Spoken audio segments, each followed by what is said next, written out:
You will hear a tourist asking for information at a tourist office. First, you will have some time to look at questions 1 to 4.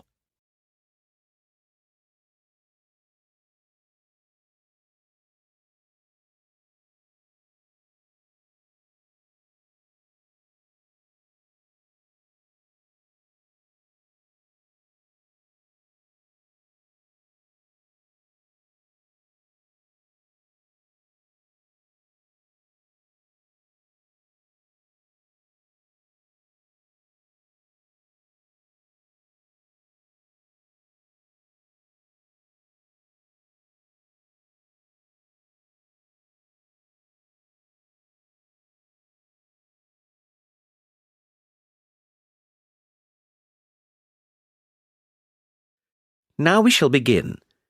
You should answer the questions as you listen because you will not hear the recording a second time. Listen carefully and answer questions 1 to 4. Hello, how can I help you? Hello. Is it possible to book a bus tour of the city here? Of course, sir. When would you like to take the tour? There are tours in the morning, afternoon and evening. Sometimes it's nice to see the city at night with the buildings lit up. We'll be going out for dinner tonight, so we'd prefer to go this afternoon. Oh, and it's for 2 people. Right. Now, I just need some details. Can you give me the names of the 2 people, please? Yes, Susan Field and James Carter. Susan Field and James... Sorry, can you spell your surname for me, please? It's Carter. Carter. Thank you. And can I have a contact telephone number? Why do you need one? Just in case we have to cancel the tour and need to contact you. I see. Well, my mobile number is 07988 636 197. That's 07988 636 197. Now, can you also tell me which hotel you're staying at? The Crest Hotel. Oh, no, sorry. That's the hotel we're staying in next week. It's the Riverside Hotel. Oh, the Riverside is a lovely hotel. Are you enjoying your stay? Yes, we are, very much. We'd definitely recommend it to others. Oh, I am glad. Now, I can book you on the tour at 4 p.m. Would that suit you? Alternatively, there is one at 2. 2 would be better for us, please. Right. That's booked for you, sir. 2 people at 2 p.m. today, August the 14th. You pay the bus driver when you get on, and it's £4 per person. Thank you very much. Before you hear the rest of the conversation, you have some time to look at questions 5 to 10.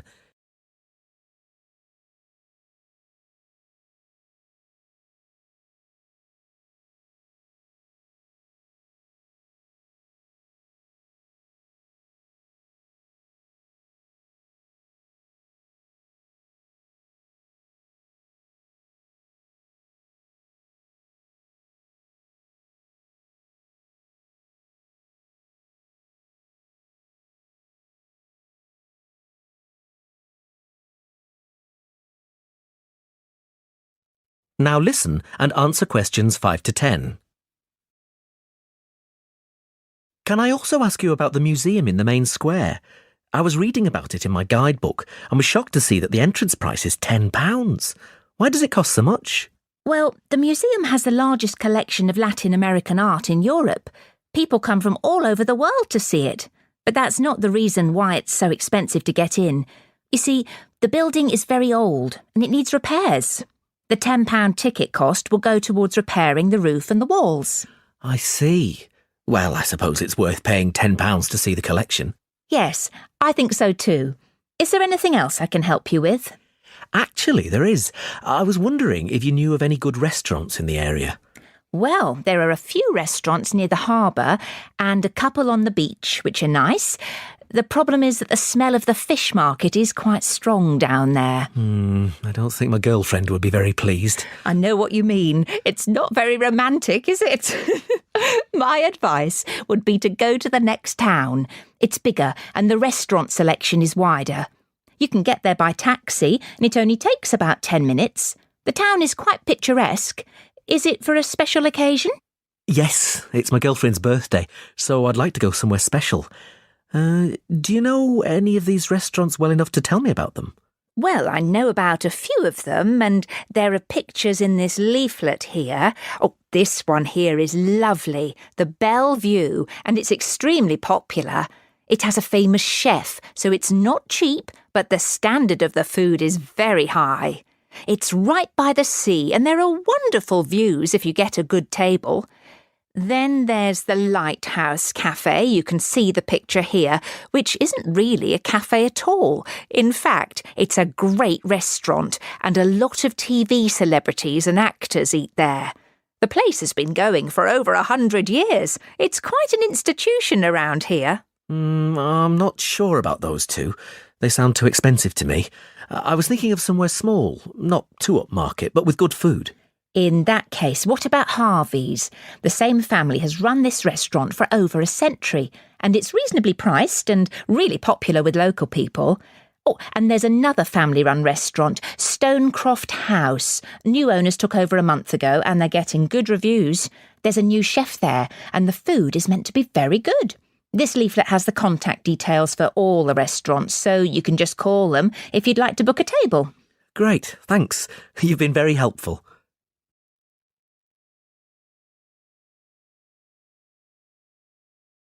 That is the end of part 1.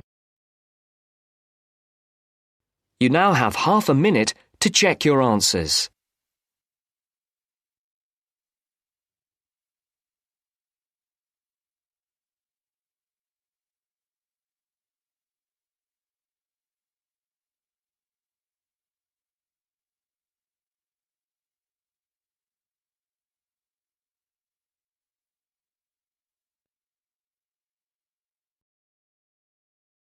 Now turns to part 2.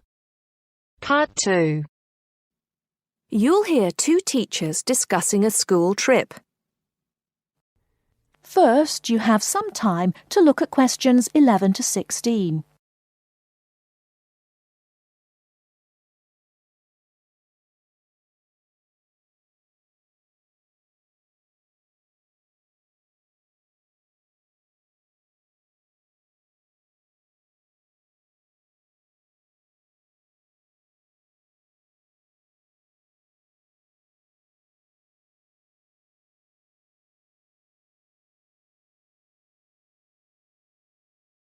Now, listen carefully and answer questions 11 to 16. Oh, there you are, Paul. Do you have a few minutes? Can we think about this year's school trip? Hi, Jean. Yes, of course. Have you got any ideas? I've been looking through some information, and I've brought a few leaflets with me. Here you are. Okay, thanks. Just remind me when the trip is. Next Friday. We'll be leaving at 9 and be back here at around 4, so we've probably got time to visit a couple of places. Let's see. What leaflet have you got there? Central Gardens. Looks like a nice place. It's open from 9 until 6, so we could go there anytime we wanted, really. What about there in the morning and then somewhere else in the afternoon? Farmers Market would be an option first as well, at least until they close at 1. Or we could try Grey Castle. That should be possible in the morning or in the afternoon. Oh, hang on. That's at the weekend. The last admission is at noon on weekdays. Greenhall says the same thing. Queen's Park opens at 8, so we could go there first. Or, according to these times, we could go there on the way back to school, because they don't close the gates until sunset during the week. Okay, that gives us a few options. We went to Queen's Park a couple of years ago, didn't we? I seem to remember that the pupils really enjoyed it. It'd be nice to go somewhere new as well. I've seen groups from other schools going around Grey Castle. So have I. But then again, maybe we should play it safe and go to Green Hall. At least we've got experience of taking classes round there. Farmers Market is popular with other schools, though, so it must be interesting. It'd be good to go somewhere where someone can show the pupils around, explain things to them. I've been on a tour around the castle, and they do a really good job. I think they have guides at the hall, too, don't they? It says here that they used to, but don't anymore. You can get shown round Central Gardens, though. I think we'd have to do any explaining if we took the pupils to the market or the park. That wouldn't be a problem, though. No, and at least those two would be free, wouldn't they? I think all the others charge, and we'd have to get the parents to pay some money. I'm sure they wouldn't mind paying if it was a small amount. Let me check the leaflets. There's a special price for large groups at Grey Castle. Oh, but you can get into Central Gardens for nothing. Right. Oh, I've just thought of something. We wouldn't need to book anything if we were going to Queen's Park, but what about the other places? Central Gardens say you need to let them know if there are more than 10 people in your group, which would include us. The same at Grey Castle. Farmers Market says you can just turn up, and so does Green Hall. Right. Well, I suggest we take the pupils to Grey Castle for a tour in the morning. How does that sound?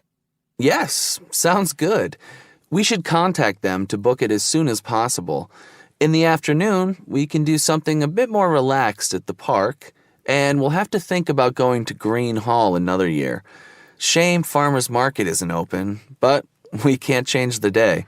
So that's a decision then. Now, let's think about what we're going to get the pupils to do. It's a school trip, after all, and we should give them some work to do. Before you hear the rest of the talk, you have some time to look at questions 17 to 20.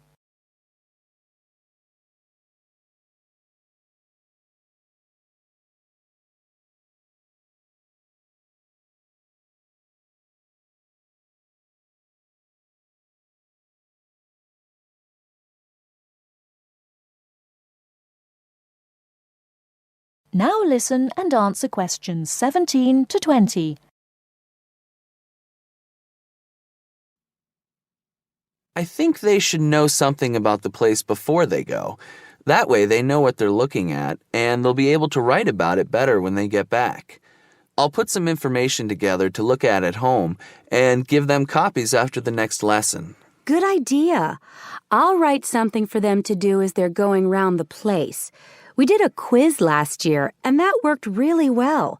I'll do the same kind of thing this time. Okay. Now, what about the travel arrangements? How are we getting there? What do you think? I remember one year Mrs. Jackson took her group by bus, and that was a complete nightmare. It's quite a long way, isn't it? We could hire a coach for the day, which is what we usually do, or there's the train.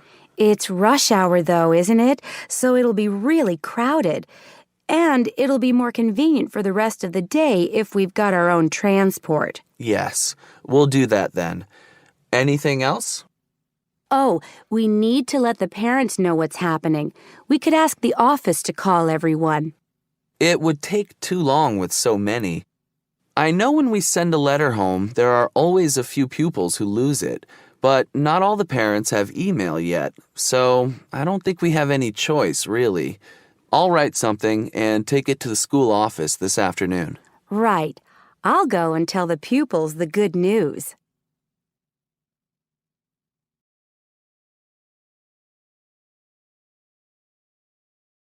That is the end of part 2. You now have half a minute to check your answers.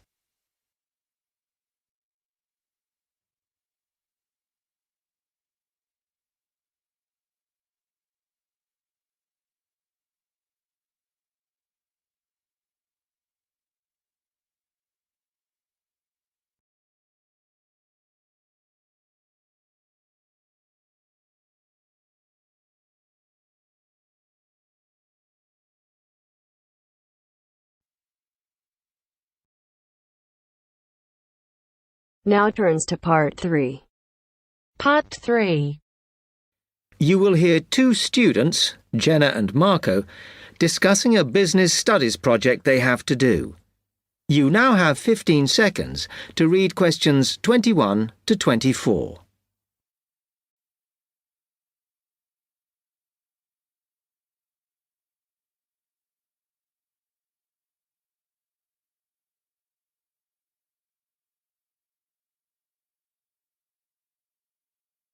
Come on, Marco.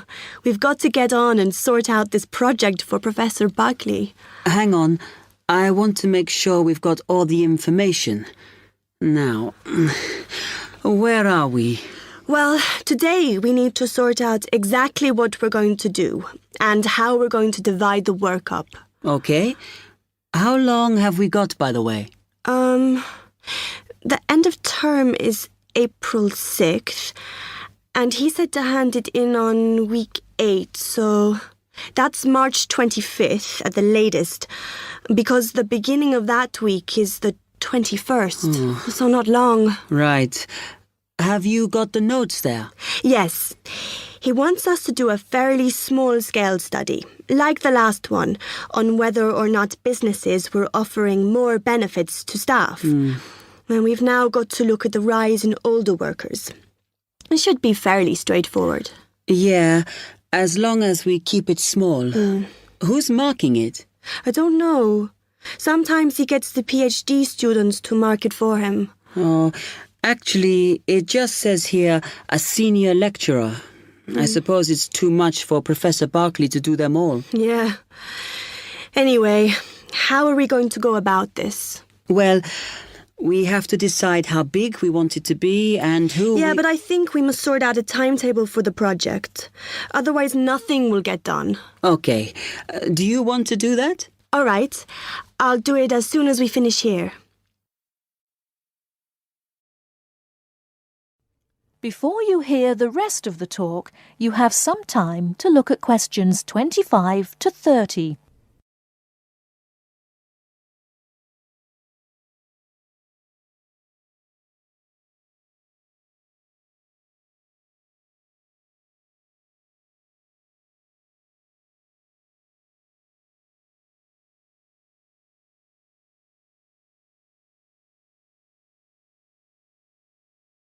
Now listen and answer questions 25 to 30. Okay, what do we have to do now for the project? What's the best way to go about it? Well, Professor Carter suggested we set up a focus group to get some in-depth interviews, but I think that'll take a lot of time. Yeah, I agree. If we did a focus group, we'd have to spend time deciding who to include in it, and it's not necessary to do one anyway. Oh, fine. And if you agree, I think we should get in touch with the businesses on the list Professor Carter gave us and ask them if they're prepared to participate. Sounds good. Then we can go there, give them questionnaires, and collect them later. Exactly. Okay. Then, do we need to book one of those study rooms in the library so we can work together to input the data? Perhaps not, as I guess just one of us could just sort it out actually. Yes, that would be easier. A lot of what we're doing is qualitative, so it'll be writing up rather than statistics. No software for that, I'm afraid. And I think it would look better if we had actual shots of some of the staff, because we're citing appearance as a factor in employability, aren't we? Yeah, okay. I'll factor that all in when I sort everything out tonight. I'm glad we decided to work together. I think it's going to work out well. Yes, well, given that we had to work in pairs on this project, I think we were right to choose each other. We complement each other academically, as we're each good at what the other isn't. In fact, we should have tried working together before. Yes. Now, how shall we split the work? I'll do the analysis, shall I? Oh, okay. It's just that it might be faster, because I'm used to doing it. Although your English is better than mine. I need more practice at reading, really. Okay, I'll do the presentation then, if that's okay with you. Yeah, sure. I don't mind speaking in public, but I hate preparing all the notes for them. The thing is, the tutor said one person should do the whole presentation, and he said he expects me to do it because I haven't done one yet. No, that's fine. Now, let's see.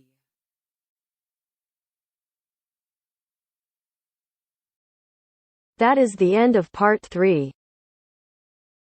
You now have half a minute to check your answers.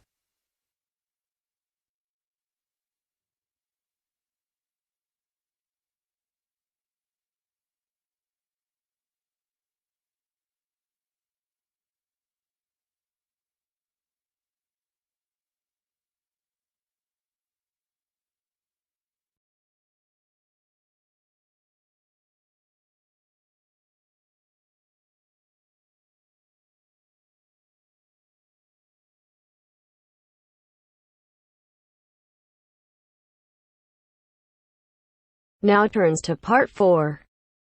Part 4. First, you have some time to look at questions 31 to 40.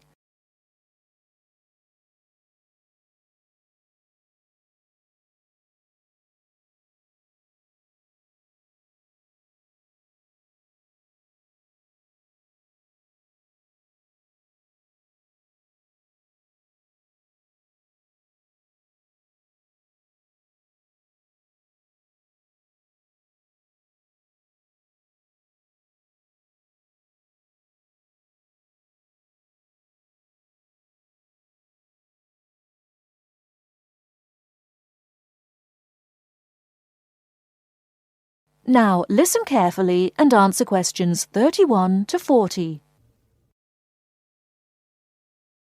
Today I'm going to talk about the city of Barcelona and its architecture. First, the city. Barcelona is a city of some 1.5 million people.